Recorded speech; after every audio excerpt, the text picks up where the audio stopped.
চলে আসলাম বন্ধুরা, টমেটো দিয়ে পোয়া মাছ রান্না করব, তোমাদের সাথে শেয়ার করব। তো এদিকে দেখো, টমেটো দিয়ে পোয়া মাছ রান্না করার জন্য অবশ্যই আমার পোয়া মাছ লাগবে।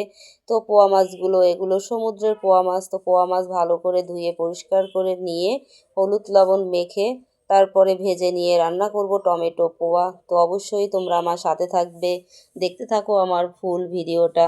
তো এদিকে দেখো, হলুদ লবণ মেখে মাছটাকে রেখে দিলাম। তারপরে দেখো, কড়াইতে তেল দিয়ে মাছগুলো সুন্দর করে ভেজে নিব। তো মাছগুলো আমি দেখো অল্প অল্প অর্ধেক করে ভেজে নিব, একসাথে ভেজে নিইনি। প্রথমে 4টা ভেজে নিয়েছি, তারপরে বাকিগুলো ভেজে নিব। আর এদিকে দেখো, মাছ রান্নার জন্য পেঁয়াজ টমেটো রেডি করে, তো দেখো অনেকটাই আমি কিন্তু পেঁয়াজ নিয়েছি। পেঁয়াজগুলো আমি একটু ভালো করেই ভেজে নিব। তো পেঁয়াজ একটু বেশি দিলে ভালোই লাগে খেতে। তো এদিকে দেখো, পেঁয়াজগুলো সুন্দর করে ভাজা হয়ে গেছে, আর আমি বাটিতে নিয়ে নিয়েছি গুঁড়া মশলা, হলুদ লবণ মরিচের গুঁড়া। তো এরপরে জল দিয়ে গুলে আমি মশলাটা দিয়ে দিব। তো দেখো, খুব সুন্দর কিন্তু কালার আসছে, কালারটা কিন্তু দারুণ দেখতে হয়েছে। তো ভালো করে মশলাটা কষিয়ে নিব। মশলাটা যত ভালো করে কষাবো, রান্নাটা খেতে কিন্তু অবশ্যই তারপরে বেশি ভালো লাগে।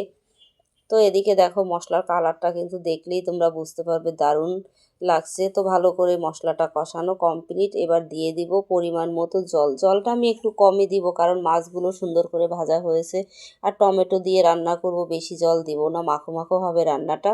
তো এদিকে দেখো, সুন্দর করে ঝোলটা ফুটে ওঠার পরে আমি দিয়ে দিলাম মাছগুলো, ভাজা মাছগুলো।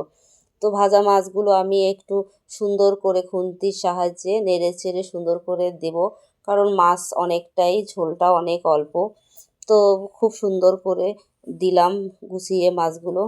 তারপর এদিকে দেখো, দিয়ে দিব ভাজা মশলা। ভাজা মশলা দিয়ে তারপরে দিয়ে দিব টমেটোগুলো।